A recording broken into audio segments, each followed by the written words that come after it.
Yes, the time has come to dissect the knuckle-dragging genius of FaZe Clan's SMEAG style attack. And yes, I'm aware that they lost to Sentinels, and I'll be explaining why in my next video. However, it's undeniable that FaZe Clan have created a recipe of success that allowed them to absolutely roll over every other team in North America not named Sentinels. So let's get into it. FaZe's playstyle could best be described in two phases. The probe and the burst.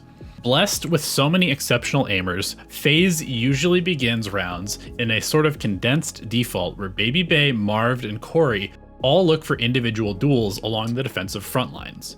If they get a pick, they almost always try to explode through that weakened area of the map and overwhelm it with numbers. Since most defensive setups are sort of a 2 per site and 1 player floating around the middle, that first pick turns into a second one as FaZe rushes the remaining defender. Even if FaZe loses a player on the entry, they end up in a hugely advantageous post plant. If they lose one of their initial duels, they tend to clump up with the remaining players and attack any potential weak point in the defense to try and break the line. Watch this pistol round against Envy, where Envy actually draws first blood. You can see FaZe regroup middle as 4 and again try to press forward. Mummy makes a critical error by going to look for information and giving FaZe an easy kill. Like sharks who smell blood in the water, FaZe know that Envy's defense setup now has a hole in it. Instead of splitting up, they swarm up the tube into kitchen. This aggressive move catches Envy's rays trying to rotate into the weakened position, and now the floodgates are open for FaZe to surge through. They end up surrounding the remaining player on the B side of the map, and the round has devolved into chaos. The perfect game state for FaZe. Understanding why this works is pretty simple. The defensive setup has pretty evenly spaced players across the map. Each Envy player is responsible for holding a section of map control so that nobody gets through or gets behind them. And this creates a sort of unified front. However, because each area of the map is only held by 1 or maybe 2 people, any defender who dies leaves a hole in that defense. Once there is a hole, the defense has to scramble to figure out a new optimal defensive setup on the fly, which creates plenty of opportunities for the attackers to catch defenders mid-rotation or looking the wrong direction. Further tipping the scales in the attacker's favor is that the other defenders still need to worry about a potential flanker coming around from the sides, which means that they kind of need to spread out for information. FaZe is extremely good at both creating a weakness and then immediately exerting enough pressure to crumble the entire defensive line. They do this perfectly as seen in this round 5, which is an eco for Envy, where Baby Bay literally just throws his body into food and crashes to get one pick. And this starts the chain reaction of chaos, knowing full well that this is almost certainly a 5 players against 3 player fight to take the site.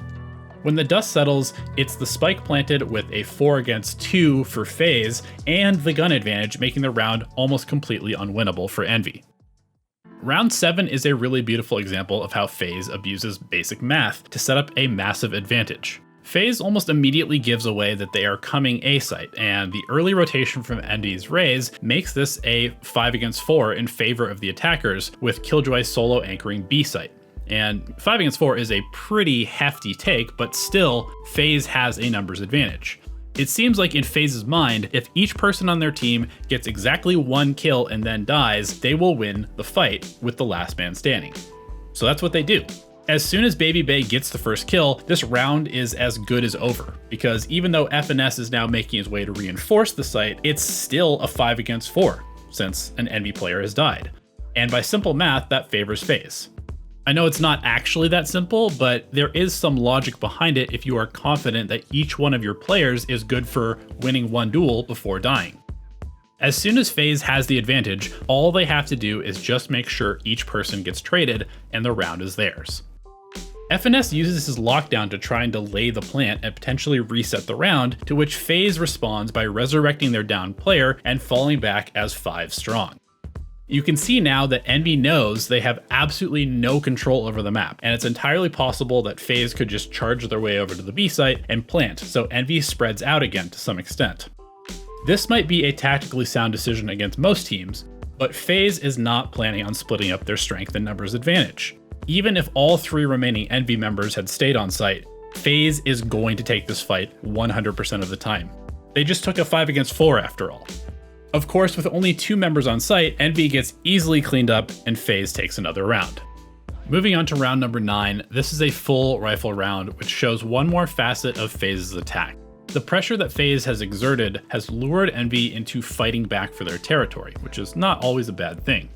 However, against FaZe, they are happy to take these gunfights because they are the catalyst for their aggressive attack.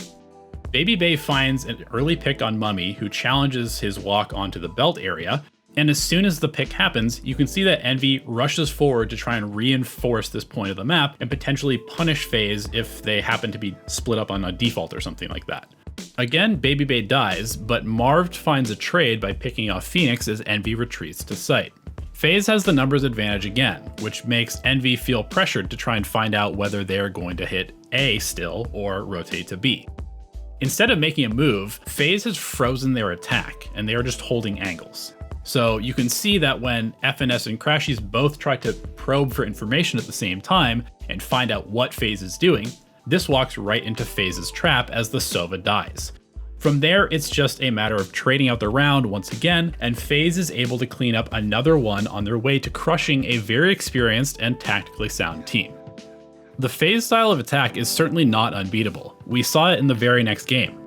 However, I think it's important to understand why this style works so well to start figuring out how to punish it. I also feel like this style of steamrolling understaffed areas of the map is hugely prevalent in ranked games and is really demoralizing to play against, which is definitely something you can abuse for some easy wins in your own games. Alright, that's it for this video. Be sure to check out my next one, which will detail how Sentinels beat this one, so make sure you subscribe to the channel if you don't want to miss it, and thank you as always for watching. We'll see you next time.